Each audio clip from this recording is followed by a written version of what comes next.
ஜோதிட ஆர்வலர்கள் அனைவருக்கும் என் அன்பு வணக்கங்கள். மீண்டும் உங்களுடன் பேசுவதில் நான் மிகுந்த மகிழ்ச்சி அடைகின்றேன்.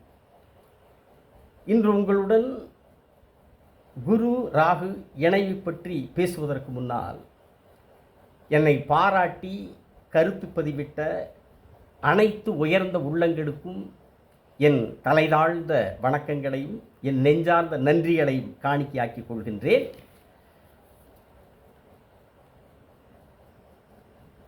தர்மராஜ் நந்தகுமாரன் என்பவர் சுக்கிரன் பரிவர்த்தனை மூலம் புதனுடன் இணைந்தால் இந்த மதனகோபால யோகம் கிடைக்குமா என்று கேட்டிருந்தார். பரிவர்த்தனை என்பது இணைவாகாது என்பதை தெரிவித்துக் கொள்கின்றேன்.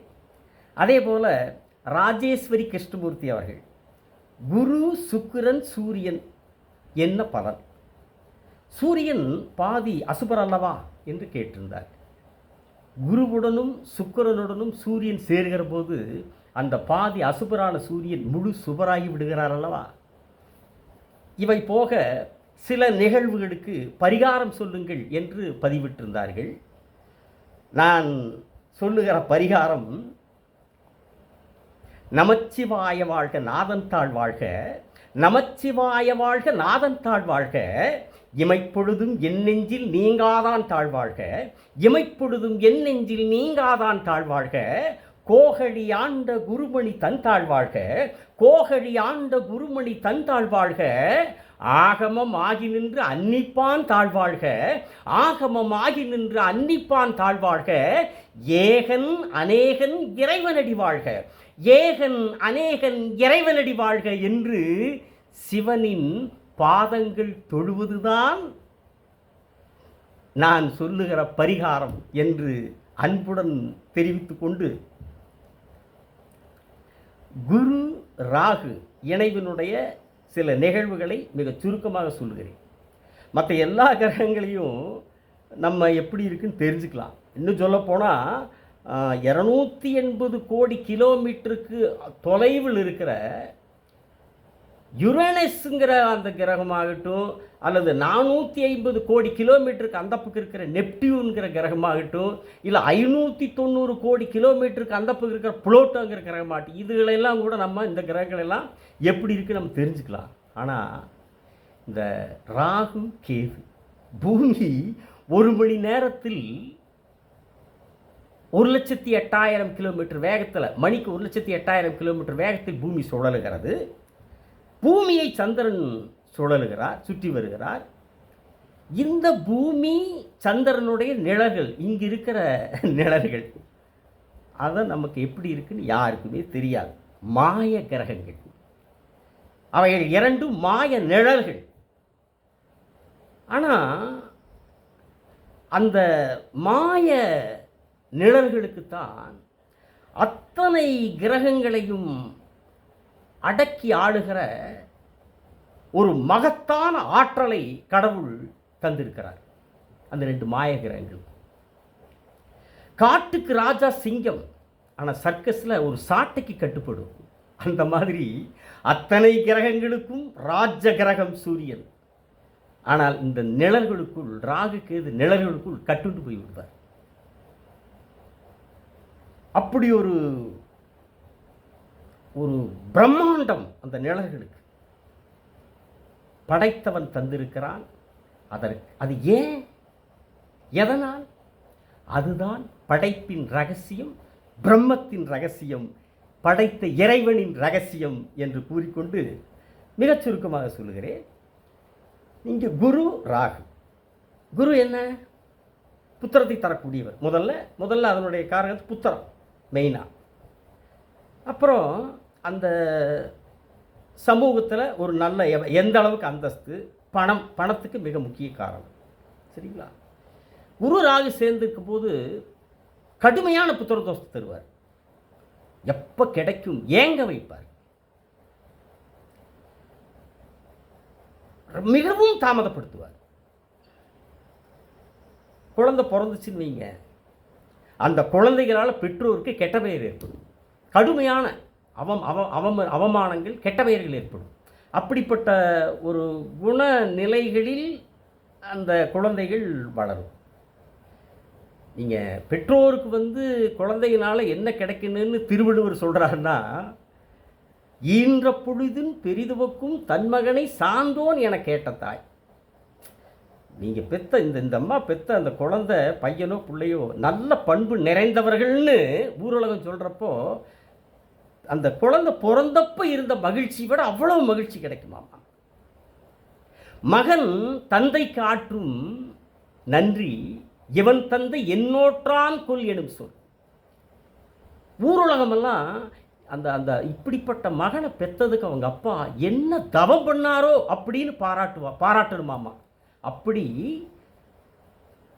குழந்தைகள் ஊருலகம் பாராட்டுகிற மெச்சுகிற வகையில் இருந்தால் அந்த தாய் மகிழ்ச்சி அடைவாள், தந்தை மகிழ்வார் என்று திருவள்ளுவர் சொல்லியிருக்காரு. ஆனால் குருவோடு சேர்ந்த ராகுவால் பிறக்கிற குழந்தைகளால் அந்த பெற்றோருக்கு என்ன பெயர் வரும் என்றால், இப்படி ஒரு பையனையும் பிள்ளையும் பெற்றதுக்கு பெக்காமே இருந்திருக்கலான்னு ஊரெல்லாம் தூற்றுகிற அளவுக்கு அந்த குழந்தைகளுடைய நடவடிக்கைகள் அமைந்துவிடும். கிரகத்தினுடைய அமைப்பு அது மட்டுமல்ல, அந்த குழந்தைகளுக்கும் மனச்சங்கடங்கள், அவமானங்கள், பாதிப்புகள் ஏற்படும். அதாவது அந்த கிரகங்கள் உடன் சேர்ந்த கிரகங்களுடைய தன்மைகளை பாதிப்பது மட்டுமல்ல, எதிர்மறையாக செயல்பட வைக்கக்கூடிய நிலை இந்த ராகு கேதுவால் ஏற்படும். அதாவது அதே மாதிரி தான் பணம் அல்லவா, பணத்துக்கு காரணக்காரகர் அல்லவா குரு. யாருக்கிட்ட பணம் வாங்க திருப்பி கொடுக்க முடியாது, வாங்கிட்டு திருப்பி கொடுக்க முடியாது.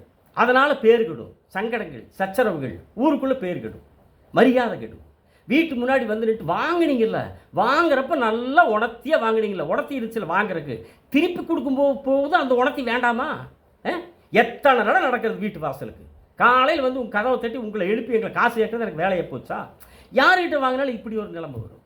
கொடுக்க முடியாத ஊருக்குள்ளே பார்த்த என்னடாங்கிற ஒரு மன அழுத்தம், சங்கடங்கள், இப்படி ஒரு நிலையை கொடுக்கல் வாங்கல எப்பவுமே வாழ்நாள் பூரா பண கஷ்டம் இருந்துக்கிட்டே இருக்கும். ராகு அப்படிப்பட்ட நிலையை குருவோடு சேருகிற போது தனத்தின் மூலமாக அப்படி கொடுப்பார், அப்படிப்பட்ட ஒரு பலனை கொடுப்பார். அதே மாதிரி அந்த தனக்கு மேல் அமைப்பில் எந்த துறையில் இருந்தாலும் அவங்களுக்கு ஒரு வழிகாட்டக்கூடிய நிலையில் யாராவது இருப்பாங்களவா, அவங்க எந்த துறையில் இருந்தாலும் சரி அப்படி ஒரு நிலையில் இருப்பாங்களவா, அவங்களே இவங்க வந்து அவமானப்படுத்துகிற மாதிரி நடப்பாங்க. ஒரு ஊருக்குள்ள ஒரு மதிக்கத்தக்க பெரியவர்கள், நான் சொல்கிறது மதிக்கத்தக்க வயசானவங்கள்லாம் மதிக்கத்தக்கவங்கள, வயசாகி மதிக்கத்தக்க வகையில் இருக்கிற மூத்தவர்கள், வயதானவர்கள், ஒரு நல்ல அறிவுள்ளவர்கள், ஆற்றல் உள்ளவர்கள், திறமையாளர்கள், இவங்களுக்கே ஏதாவது அறிவு சொல்லக்கூடிய புத்தி சொல்லக்கூடிய இடத்துல இருப்பவர்கள், உறவுகளிலே மதிக்கத்தக்க மூத்தவர்கள், அவங்களே எல்லாமே இவங்க வந்து கேர் பண்ண மாட்டாங்க. ஆமாம் இவங்க பெரிய இது, இவங்களுக்கு எல்லாம் தெரியுமாக்கு, எங்களுக்கு ஒன்றும் தெரியாதா, பெரிய இவங்களுக்கு தான் அறிவு புத்தி எல்லாம் இருக்குது, பெரிய புத்திசாலி மாதிரி என்கிட்ட வந்து காட்டிகிட்டு இருக்கிறீங்க, அதெல்லாம் எங்களுக்கே தெரியும், எங்களுக்கே எல்லா அறிவு புத்தி இருக்குதுன்னு அவங்கள வந்து அவமதிக்கிற அளவிற்கு குருவை அவமதிக்க வைக்கிற ராகு அந்த வேலை செய்வார். இப்படி ஒரு பலனை தருவார்.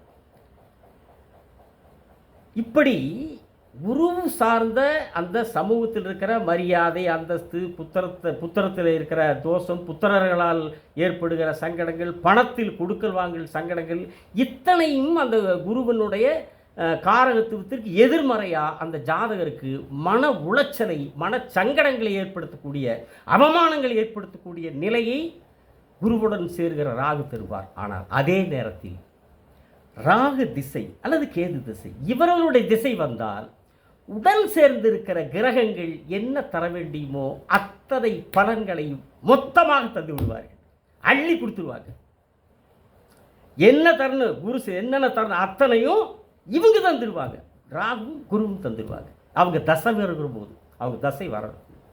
ஆனால் இதில் என்ன ஒரு வேறுபாடுன்னா, ராகு நல்ல வடை பாயாசத்தோட விருந்தே வைப்பார் அந்த ஜாதகத்துக்கு. என்ன வேணும் சாப்பிடு, ஃபுல் மீல்ஸ், முழு சாப்பாடு, அன்லிமிட்டட் ராகு தருவார். ஆனால் கேது லிமிட்டேடு, அளவா சாப்பாடு போடுவார். ராகும் போடுவார், கேதுவும் போடுவார். அவர்கள் திசை வருகிற போது தருகிற பலன், ராகு தருகிற பலன் வடை பாயாசம் விருந்து கிடைத்தால் எப்படி இருக்குமோ அப்படி பலன்களை அள்ளி தருவார் கேது பகவான். அளவோடு தருவார். ஆனால் இருவரும் தருவார்கள்.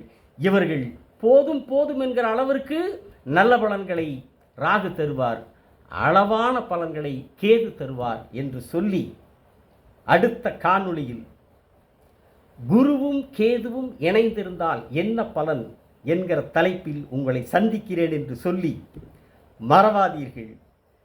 எப்பொழுதும் போல் இப்பொழுதும் வேண்டுகோள், சப்ஸ்கிரைப் செய்யுங்கள், பெல் பட்டனை அழுத்துங்கள், ஷேர் செய்யுங்கள் என்று உங்களை எல்லாம் அன்புடன் கேட்டு விடைபெறுகின்றேன். வணக்கம், நன்றி.